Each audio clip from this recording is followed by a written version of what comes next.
말씀으로 하루를 여는 복된 새벽에 하나님께서 우리에게 주시는 말씀은 구약성경 사사기 6장 1절입니다.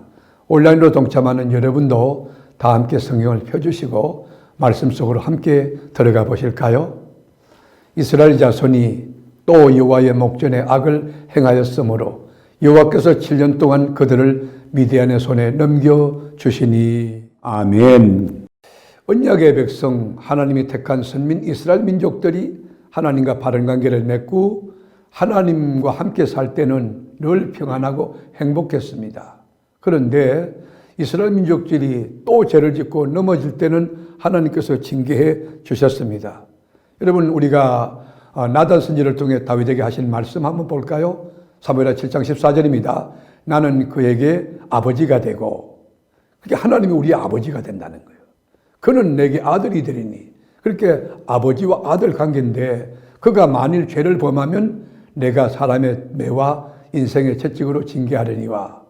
여러분, 하나님이 우리 아버지가 되지만은 죄를 지으면, 죄를 범하면 사람의 매와 인생의 채찍으로 징계하려니와. 여러분, 매를 대고 징계를 때리면, 채찍 때리면 얼마나 아프겠습니까? 왜 유대의 민족이 바벨론의 70년간 포로되었습니까? 속국되었습니까? 죄를 지은 까닭이에요. 그래서 여러분, 예레미야 25장 11절에 보면 이 모든 땅이 폐허가 되어 놀랄 일이 될 것이며, 왜 폐허되었습니까? 왜 세상이 놀라게 했습니까? 이 민족들은 70년 동안 바벨론의 왕을 섬기리라. 여러분, 왜 택한 유대 민족들에게 이렇게 징계와 심판이 왔습니까? 죄의 결과입니다. 그런데 하나님께서 허락하는 징계는 무슨 의미가 있을까요? 왜 하나님이 징계할까요? 징계라고 하는 것은 절대로 나쁜 의미가 아닙니다. 징계는 하나님의 사랑의 정표입니다. 적생자라고 하는 정표입니다. 하나님이 사랑한다고 하는 그 의미가 있습니다. 우리 징계가 다가올 때에 우둔한 것이 깨우쳐지고, 그리고 하나님의 진리를 쫓아 바른 길로 삶을 유턴하게 되고, 그리고 여러분, 징계라고 하는 것은 영원하지 않아요. 잠깐 동안 근심할 수 있어요. 잠깐 동안 우리가 낙심하고 실망할 수 있어요.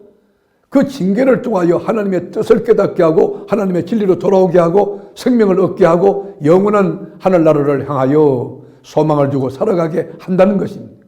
그래서 히브리서 12장 8절에 보면 징계는 다 받는 것이 오늘 너희에게 없으면 사생자요 친아들이 아니니라. 징계는 다 받는데 이 징계가 만일 없다면 우리가 사생자고 이 버린 자식이라, 친자식이 아니라는 것이.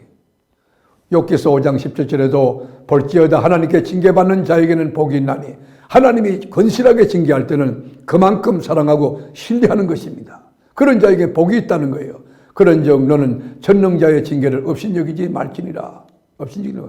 그러면 이 징계가 이렇게 의미가 있고 귀한 것이고 하나님 사랑의 정표고 적생자의 증거인데, 그러면 하나님의 채찍이 다가올 때 너무 아프지만, 여러분, 사람의 매로 때리실 때에 너무 고통스럽지만 우리는 어떤 태도로 신앙을 이렇게 나타내고 그렇게 이렇게 표출하고 승리해야 됩니까?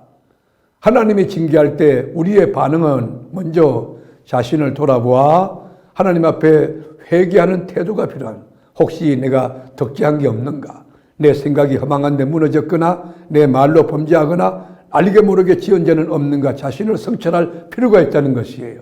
그뿐만 아니고 하나님의 징계가 올 때는 여러분, 우리 연약함을 주님 앞에 아뢰면서 주님께 도우심을 요청하고 하나님의 뜻을 세워나갈 수 있도록 하나님께 간구해야 되는 거예요. 그리고 이 징계를 통하여 주님의 뜻을 깨닫게 해달라고, 하나님의 섭리가 이루어지게 해달라고, 하나님의 영광이 나타나게 해달라고, 그렇게 여러분 믿음 가지고 그 과정을 잘 말씀 붙들고 견뎌 나갈 때 하나님의 뜻이 그 징계 가운데서 나타나서 전화위복이 되고 천배만배 축복이 되고 천만불짜리 간증을 하는 위대한 신앙의 거장으로 성장할 수가 있을 것입니다. 말씀으로 하루를 여는 복된 새벽, 사랑하는 교회 여러분, 여러분의 삶의 현장에 하나님이 건실히 징계할 때, 마음만 조금 잘못 먹는데도 하나님께서 채찍을 들 때 우리의 태도는 뭡니까? 그 죄를 회개하고, 혹시 내가 덕지한 것이 없나 자기를 돌아보고 성찰하고, 그리고 그 가운데 하나님의 뜻이 이루어질 수 있도록 어떤 상황 가운데도 하나님의 섭리와 경륜이 일어나서 하나님께 영광이 돌아갈 수 있도록 주님의 도우심을 간구하며 언약을 붙들고 자신을 돌아보아 믿음의 날을 세우고 진리 말씀에 세우고 승리하는 지혜가 있어야 할 것입니다. 오늘도 주 안에서 주님과 아름다운 동행이 시작됩니다. 주님의 이름으로 말씀 붙들고 승리하는 교우 여러분이 다 될 수 있기를 주님의 이름으로 축복합니다. 기도하겠습니다.